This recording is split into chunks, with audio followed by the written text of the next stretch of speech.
Well, we're in the viewing area here. You can see the vertical assembly building. We'll just pan around, see some of the launch pads. This is the viewing stand for the public, the closest that the public can be to any of the launch pads. Mostly water. You can see a lot of water here. There's the tower, shuttle tower.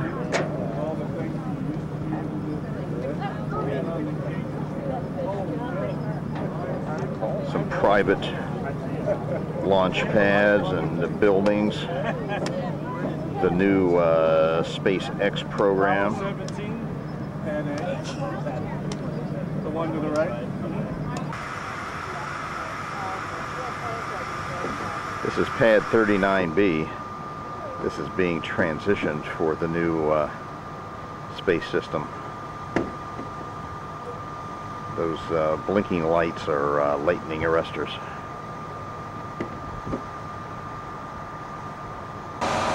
And this is the main pad, 39A. Most of the shuttles and some of the Apollos were shot from this pad.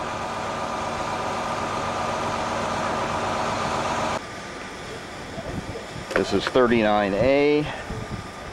All the Apollo and many of the shuttles came from this pad.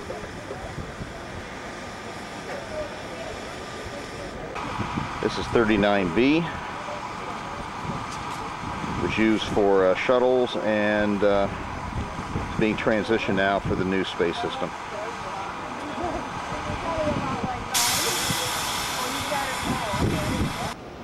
This is the vertical assembly building. It was the largest building in the world. It's where the shuttle and the rockets are put together before they roll out to the pad.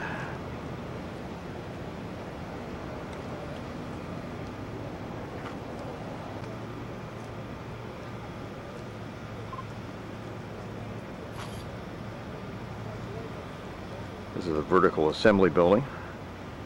It was the largest building in the world, where the rockets and the shuttle are assembled before the rollout to the pad.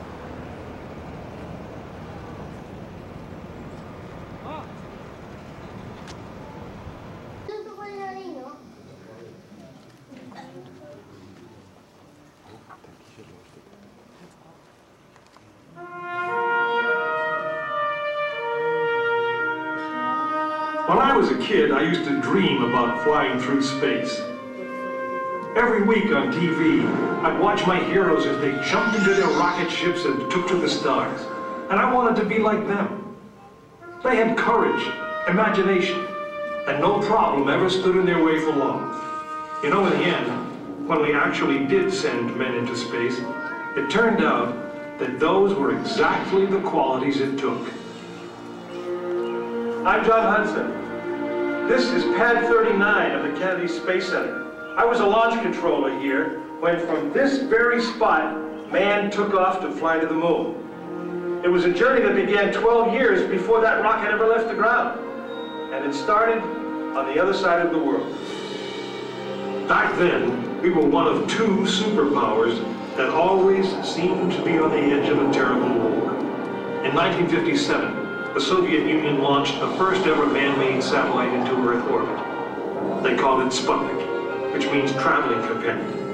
And in a world where peace hung in a delicate balance, it seemed to create a dangerous advantage. Every ham radio operator in America could hear it beeping. People were afraid. Were the Soviets looking down on us? Watching us? If they could make a satellite pass over our cities, could they do the same with a bomb?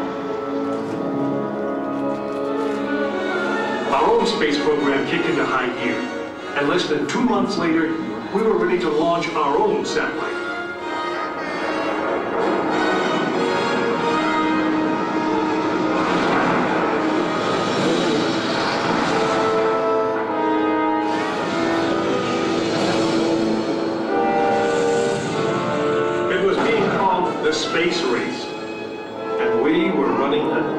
second.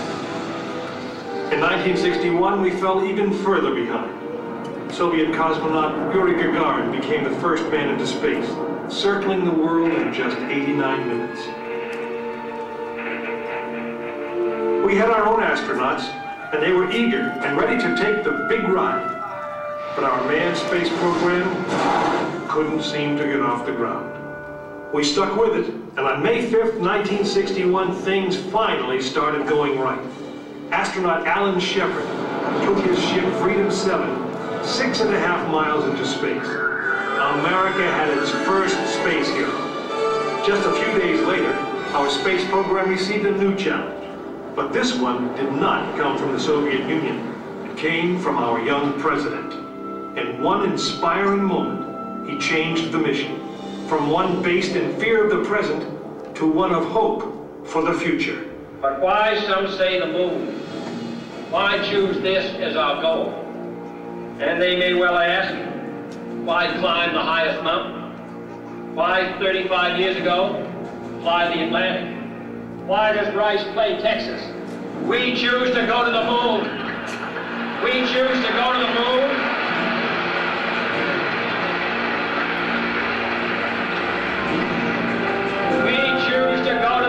In this decade and do the other things, not because they are easy, but because they are hard. We hadn't been more than 16 minutes into space, and now we were going to the moon. We would have to design a rocket the size of a 36-story office building, put it together with the precision of a microscope, and accelerate it to the speed of a bullet. Then we would have to guide it to a moving target 250,000 miles away. Many people thought it was an impossible dream, but 400,000 of us set about making that dream a reality. It would be the longest, most hazardous voyage that any man had dared to attempt. But step by step, mission by mission, we orbited the Earth, perfecting the skills and technologies we would need on this incredible journey. Our astronauts practiced maneuvering, docking, and the 1,000 other tasks that would comprise the moon mission. We created new alloys, lighter and stronger than anything seen before. We designed communication systems that would be reliable over the vast distances. And behind it all, we tried to perfect the rocket that would be powerful enough to punch out of Earth orbit and take us to the moon.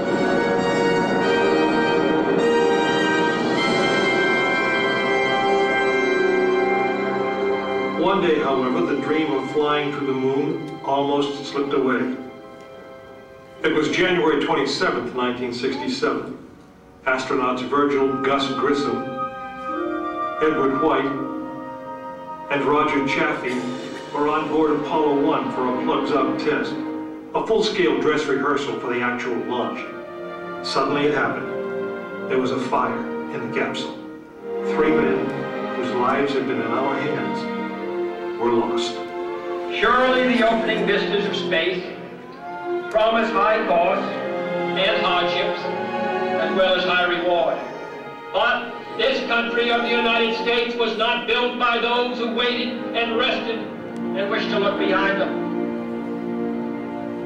After Apollo 1, some thought we'd failed, and that the moon was out of our reach. But we owed it to those men to learn from their sacrifice and to carry on.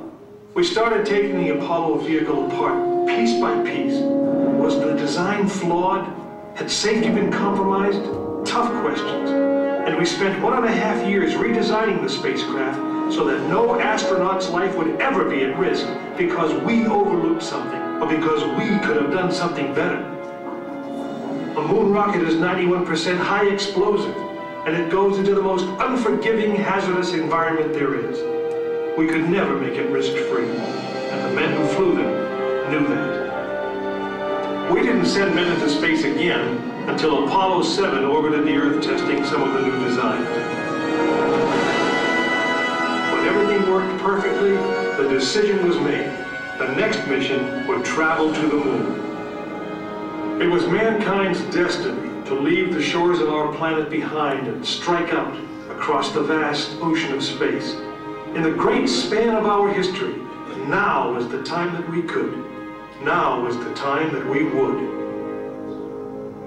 We stood on the eve of the longest, most dangerous journey that any man had ever undertaken. And it would be taken by Frank Borman, James Lovell, and William Anders, the crew of Apollo 8. Through those doors, you'll find the firing room, launch control, just as it was on December 21st, 1968. As you enter the firing room, please watch the staff use the... This is the firing room for Apollo flight. Good afternoon. Welcome to the firing room theater. If anyone needs to leave during this 10-minute presentation, please use the theater doors on your right. As a courtesy to others, we ask that there be no smoking in the building or flash photography during the show. Thank you. Control for the Apollo missions. This is not a mock-up. These are the very consoles we sat at when men first took off to fly to the moon. The tragedy of Apollo 1 had put us a year and a half behind. We were making up for it in one big leap, and we were doing it with a rocket that no man had ever flown before.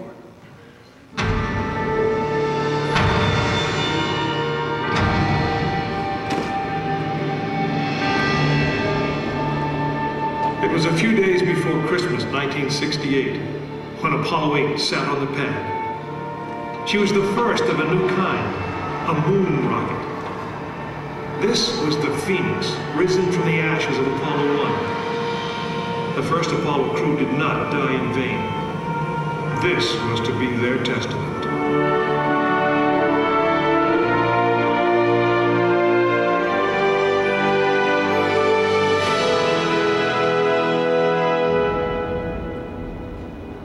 "36 stories high, she had been fully fueled throughout the night. The liquid oxygen in her tanks caused ice to form on the outside of the craft. The extreme temperature differences between the air and the sub-zero fuel caused the metal skin of the rocket to expand and contract. Everyone who was on the pad agreed. It was as though the rocket was alive, breathing, straining at the leash.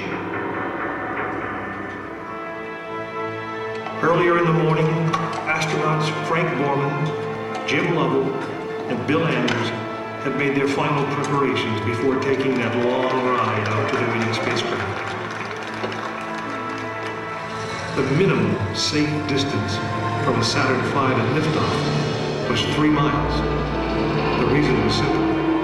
When fully fueled, the rocket contained the explosive power of an atomic bomb. As the clock counted down, the astronauts and all of us in launch control went through the pre-flight checks, our hands on the controls of the most powerful, most complex machine ever built. It had over 2 million separate systems, and to bring these men back alive, everything had to work perfectly. Each individual system had been tested, but what we didn't know was how they would perform when all 2 million began to work together. That moment would come when the countdown clock reached 0.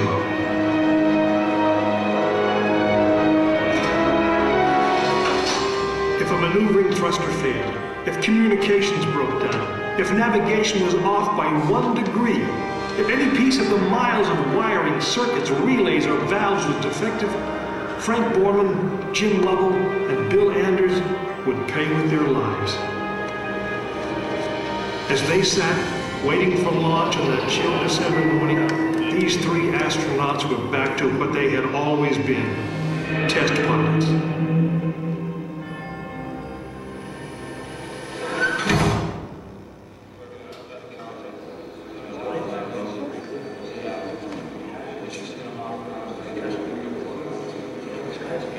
You are now in the final minutes before the launch of Apollo 8, right here where it actually happened.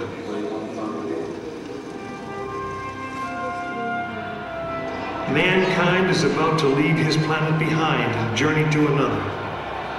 It is one of those rare moments when history is not being made, destiny is being embraced.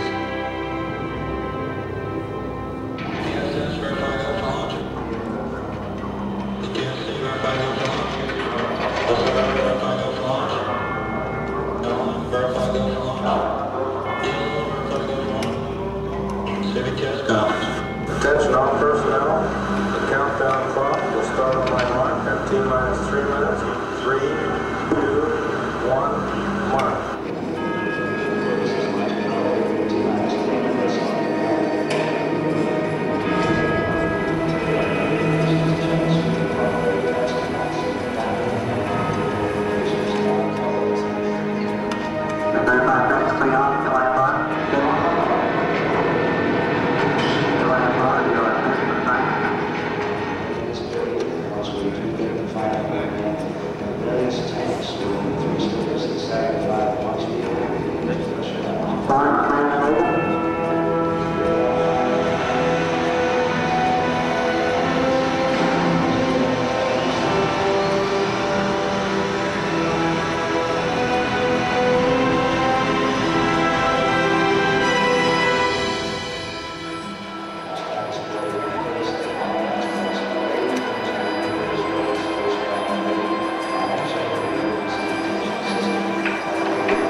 Apollo 8 successfully orbited the moon, and the astronauts returned safely to the Earth. I know. I'm Jim Lovell, and I was one of the crew of this spacecraft, Apollo 8. We were the first men to see the surface of the moon from just a few miles away. but it was the hundreds of thousands of men and women who worked in that team and the millions of people who supported the mission that really made it possible. That way, I guess, we all went to the moon. Now, on the other side of those doors, you'll find an actual Saturn V moon model. It's still the most powerful, the most complex machine ever built. And I guess it's the only one that can take you to another planet. I actually got to fly one on a second flight to the moon called Apollo 13. But that's another story.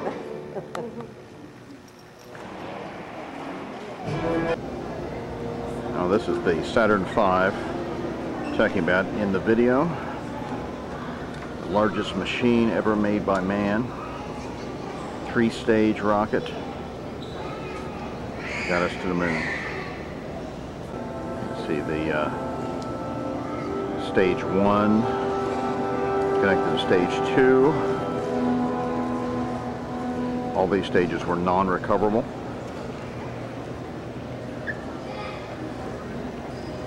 And on down is stage 3.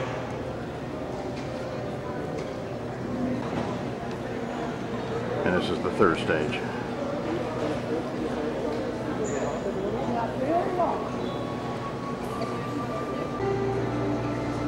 So there it is, the Saturn V. This is the service module.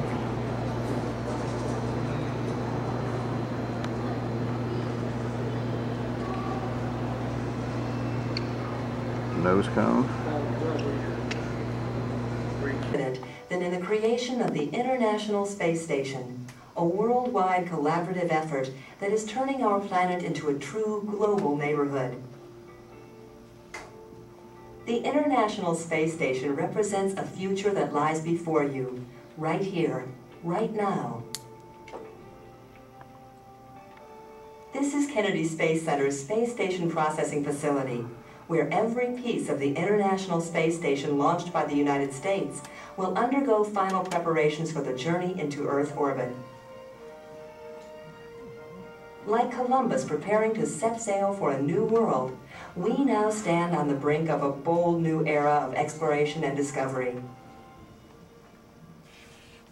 Station hardware and technical systems are shipped here from all over the world. It's our job to perform the detailed tests and inspections that verify each part will function properly in space, and that all pieces fit together correctly to assure a status of launch readiness. In order to ensure the safety of the crew and the success of future missions, each and every component and system must function perfectly on the processing floor before it is launched into space. The processing area before you is vital to the construction of the space station. This area serves as a clean room environment, which prevents contaminants from negatively affecting the sensitive experiments aboard the space station. That's why admittance to the floor is highly restricted. Only essential personnel are permitted on the processing floor. In addition, engineers, technicians, and scientists working within the roped areas or on the stands must wear what are affectionately referred to as bunny suits, the same sterilized garments worn in hospital operating rooms. The space station's major elements arrive via barge, air, and truck, and are stored in sterile containers to avoid bringing any contaminants into the processing area. Once inside the facility, each element is transported aboard an air-bearing pallet, a moving cushion of air that protects the delicate cargo. During and after the space station's actual construction phase, scientists will fine-tune their experiments and fit them into space station racks. The facility will also be used to ready supplies and equipment for shipment to the international crew of astronauts living aboard the station. The creation of the International Space Station is an unparalleled milestone in the histories of both the United States space program and the world. Nations are putting aside cultural and ideological differences to unite as one planet. And with efforts such as the International Space Station to fuel our dreams and ambitions, our universe is certain to grow smaller. The International Space Station will offer an unprecedented opportunity for researchers to gain new knowledge, which will benefit our lives here on Earth. The history of our planet is being made right before your eyes. The dream of one day living in space is coming alive, step by step, piece by piece, here at Kennedy Space Center. Disassembled and packed up for shipment back to Italy where it was built. When they arrive in Turin, they will be reinforced. They'll become debris shields like those on Tranquility does. Debris shields on Leonardo will now naked become a part of our space station. So on this time, which we won't come back like we did the first time. We'll become a permanent storage here on the space station. Tranquility node for the cupola, as you see the bar from the cupola is an observatory now, and there is a better way to see outside. Next year, for the first time, we're going to take something from Russia up on the shuttle. Russia this year, early galactic research project, Arno and Raphael. They're multi-purpose logistics models. You might think of them as 10-ton suitcases. They're designed to ride inside the elevated orbit, carrying pressurized equipment goes on the inside of the space station.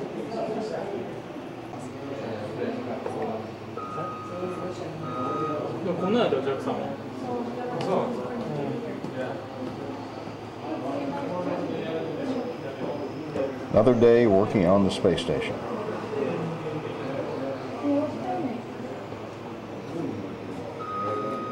All the components of the space station